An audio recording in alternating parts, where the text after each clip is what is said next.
वंदे मातरम बच्चों।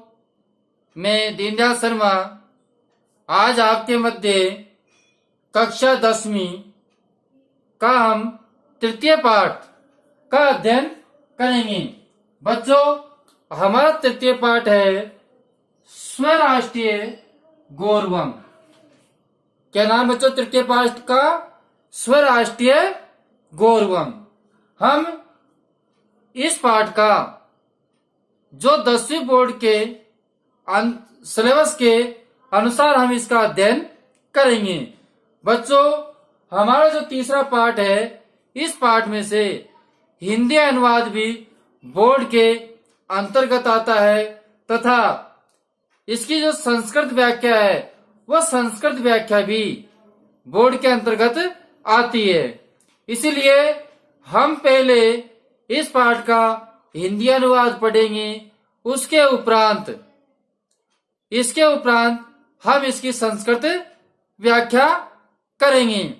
बच्चों, अब हम पहले श्लोक पर चलते हैं।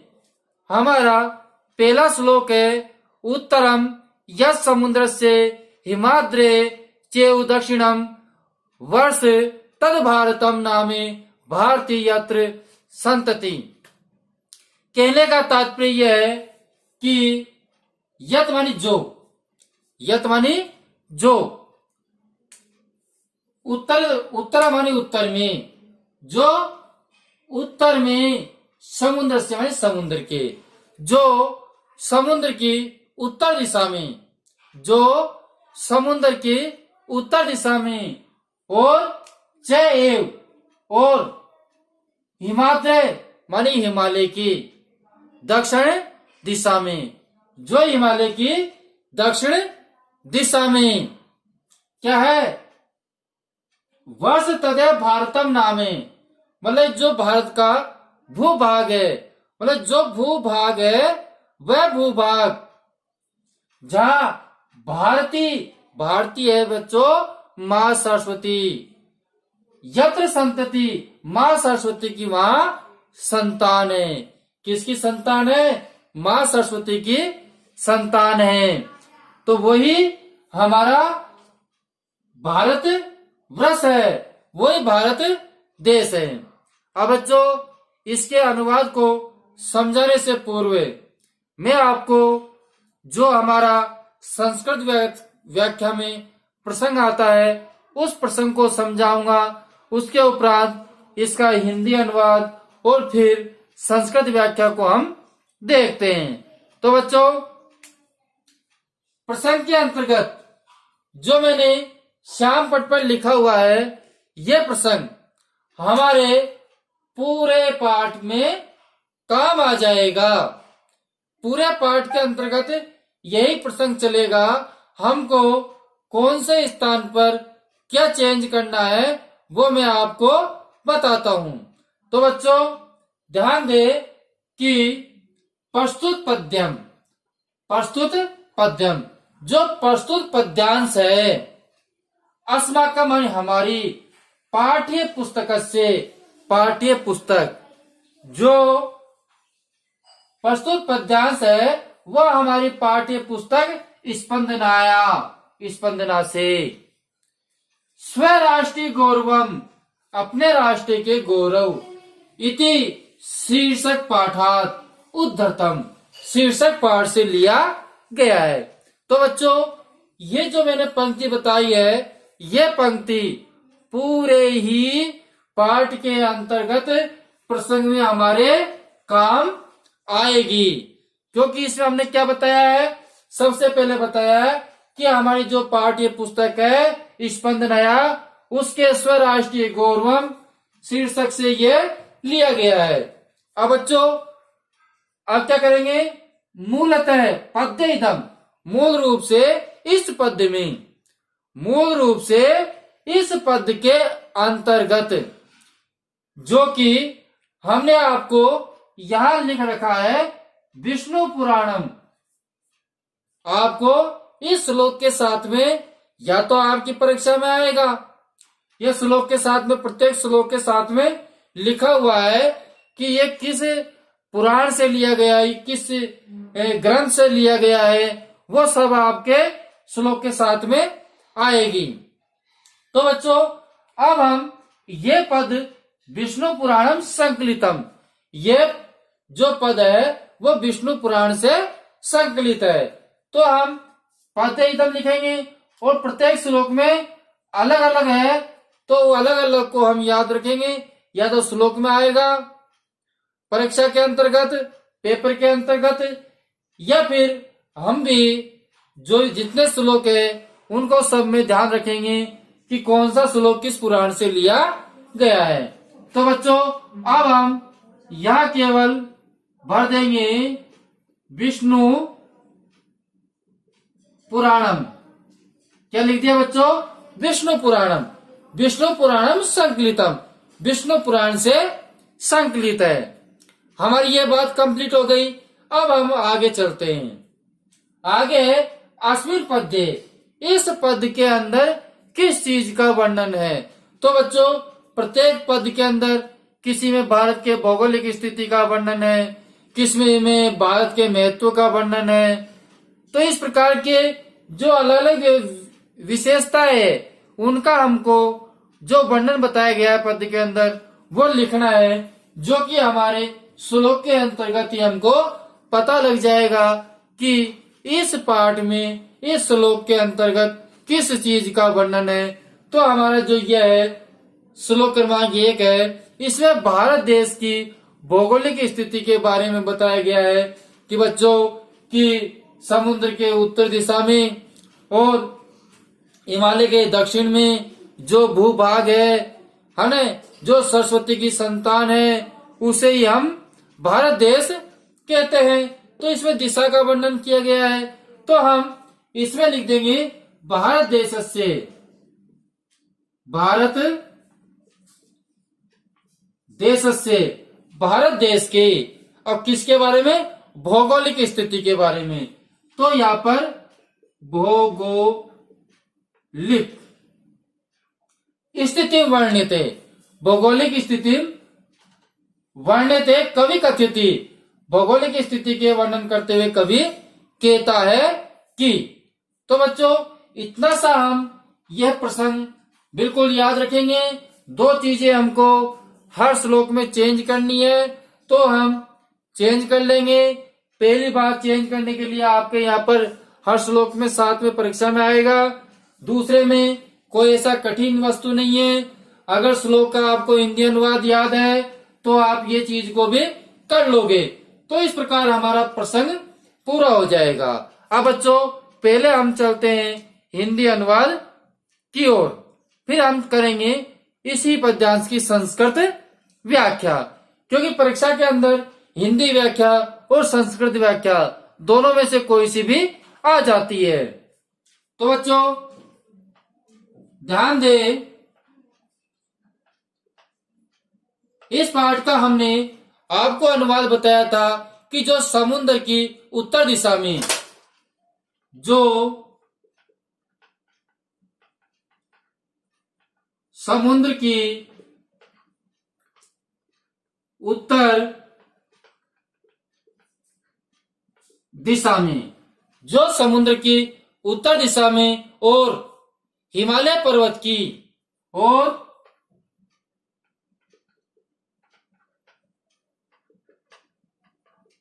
हिमालय पर्वत की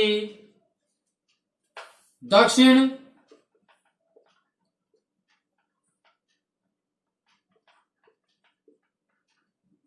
दिशा में, जो समुद्र की उत्तर दिशा में और हिमालय पर्वत की दक्षिण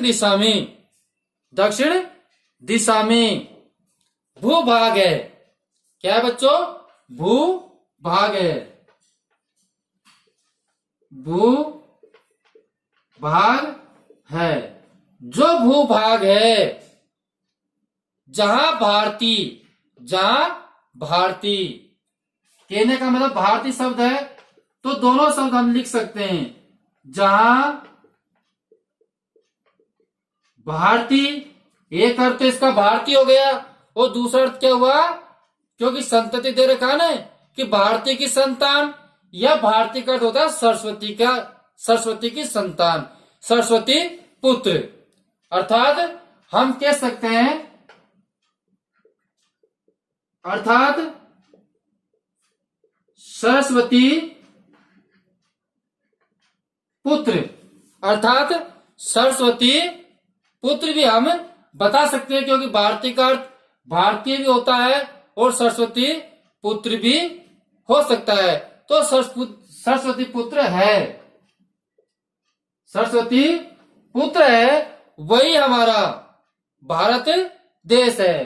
तो वर्ष तदय भारत नामे, वही हमारा भारत देश है। तो हम कह सकते हैं बच्चों, वही हमारा भारत देश है। तो बच्चों ये हमारा अनुवाद हुआ। क्या हुआ बच्चों? ये हमारा इसका अनुवाद हुआ।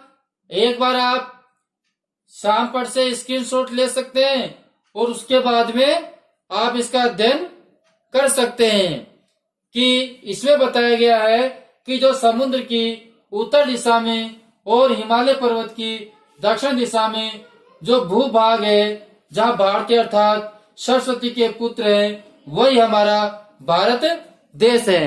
तो बच्चों अब हम अनुवाद के बाद में आपको इसकी संस्कृत व्याख्या बता रहे हैं। संस्कृत व्याख्या को ध्यान से देखना।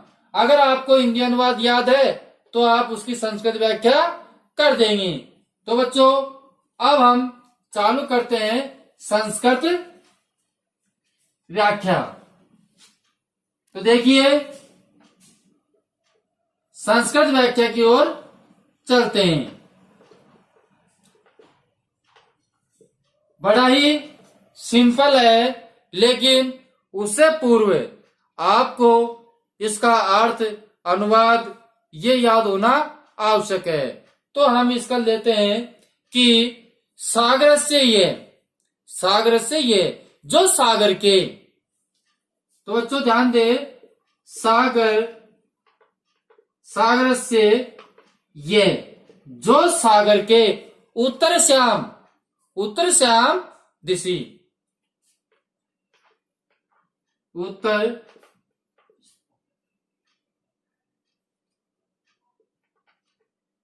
उत्तर श्याम दिशि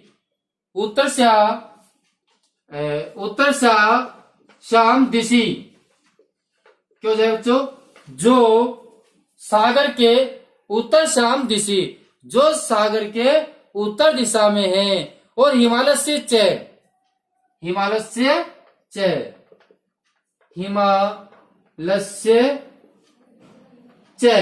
अब जो हिमालय के कौन सी दिशा में बताया था मैंने आपको? दक्षिण दिशा में। कौन सी दिशा में? दक्षिण दिशा में। तो हम लिख देंगे हिमालय से दक्षिण श्याम कौन सी दिशा? दक्षिण दिशा में। तो सागर के उत्तर दिशा में और हिमालय के दक्षिण दिशा में भूभागे, जो भूभाग है, तो भूभागे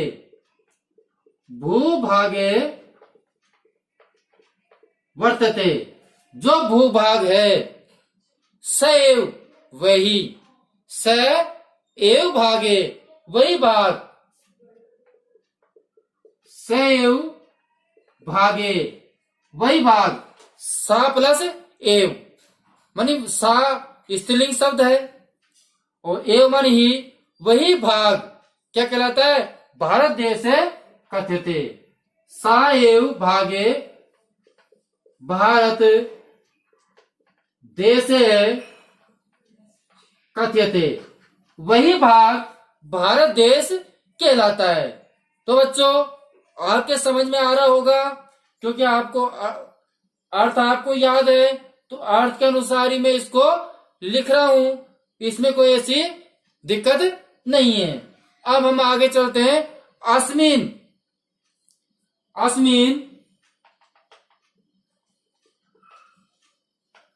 देशे क्या बच्चों?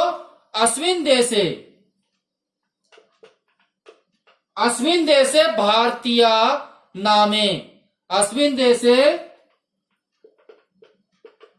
भारतीय नामे, अस्मिन देशे भारतीय नामे सरस्वती पुत्रा। कौन किसके पुत्र बच्चों? सरस्वती पुत्रा। क्या करते हैं यहाँ सरस्वती पुत्र? सरस्वती पुत्र क्या करते हैं बच्चों? क्या कहा मैंने आपसे? निवसंती रहते हैं। जहां भारतीय या सरस्वती पुत्र निवसंती मानी रहते हैं। क्या करते हैं बच्चों? निवसंती का तात्पर्य रहते हैं। जो सरस्वती पुत्र यहां रहते हैं, अर्थात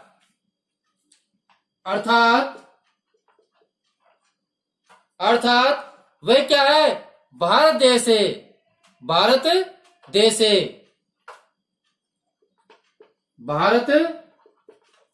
देशे ये मानी जो, वसंती मानी रहते हैं, जो भारत देशे वसंती मानी रहते हैं। भारतीय कथ्यते। क्या कथ्यते? भारतीय कथ्यते।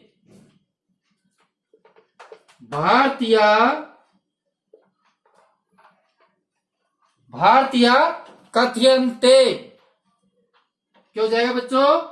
भारतीय कथ्यन्ते, तो भारतीय कहलाते हैं।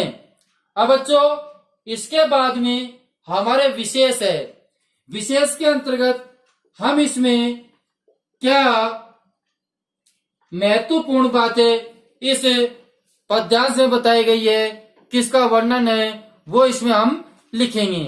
तो इसमें बताया गया है, अत्र भारत देशस्य, यहाँ भारत देश पौराणिक, यहाँ भारत देश पौराणिकम क्या महत्वम, पौराणिकम महत्वम प्रदर्शयन बताता है। क्या बताता है? प्रदर्शयन मानी बताता है। क्या बताता है? प्रदर्शयन बताता है। तस्य विष्णु पुराणेन अनुसारेण। किसके अनुसार?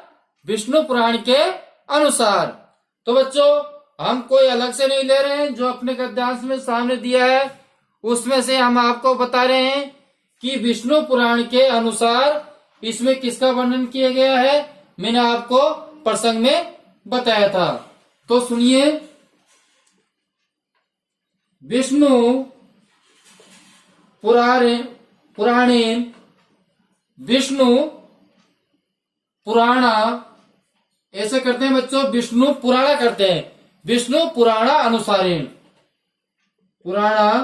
अनुसारेण, विष्णु पुराण के अनुसार, विष्णु पुराण के अनुसार भौगोलिक स्वरूपम। किसके स्वरूप का? भौगोलिकम स्वरूपम। भौगोलिक स्वरूप का क्या किया यहाँ पर दर्शाया गया है, भौगोलिक स्वरूप बताया गया है। तो दर्शितम, तो हमारा जो विशेष है बच्चों, विशेष भी ज्यादा कठिन नहीं है, क्योंकि जो हमको श्लोक के अंतर्गत बताया गया है उसको हम विशेष में लिखेंगे। जैसे मैंने आपको प्रसंग में बताया था वैसे मैं आपको विशेष में बता दूं। ध्यान दे कि हम ये चीज तो अपन प्रत्येक उसमें लिखेंगे। अत्र भारत देश पौराणिक महत्व प्रदर्शन, ये तो इसमें हर चीज में लिखनी है, लेकिन तस्य माने उसमें। अब यह विष्णु पुराण के अनुसार, जैसे दूसरा श्लोक किसी अन्य का है तो हम उसका लिखेंगे। अब उसके अनुसार भौगोलिक स्वरूप का बताया गया है, या उसके महत्व को बताया गया है या किसी अन्य चीज को बताया गया है, बस इतना सा लिखना है जिसमें हमारा विशेष भी पूर्ण हो जाएगा। क्योंकि ये चीज आपके श्लोक के साथ में आ रही है और जो विशेषता जो स्वरूप बताया है उसको यहाँ लिखना है। तो बच्चों अपनी जो संस्कृत व्याख्या है बड़ी आसान और बड़ी सरल है, तो आप इसको वीडियो को एक दो बार देखें तो निश्चित ही आपके संस्कृत व्याख्या स्थायी हो जाएगी और सही हो। बच्चों यह हमारे पहला जो श्लोक है उसकी हिंदी अनुवाद व संस्कृत व्याख्या विशेष प्रसंग इत्यादि संपूर्ण हुए। हमको आशा है कि आपके ये वीडियो समझ में आया होगा। हम आपसे पुनः फिर मिलेंगे इसी क्रम में अगला दूसरा श्लोक लेकर आके, लेकिन उससे पूर्व आपसे एक आग्रह है कि आप इस श्लोक को अच्छी तरह समझे, जिससे कि हम आने वाले जो श्लोक हैं आपको और अच्छी तरह और कम समय में बता सके। इसीलिए आप पहले इसका प्रसंग, संस्कृत व्याख्या और विशेष इनको आप अच्छी तरह कंप्लीट करें, जिससे कि हमको अगले वीडियो में आपको समझाने के लिए सरलता रहे। तो बच्चों अगले वीडियो में फिर मिलेंगे, जब तक के लिए हम आपसे विदा लेते हैं। धन्यवाद।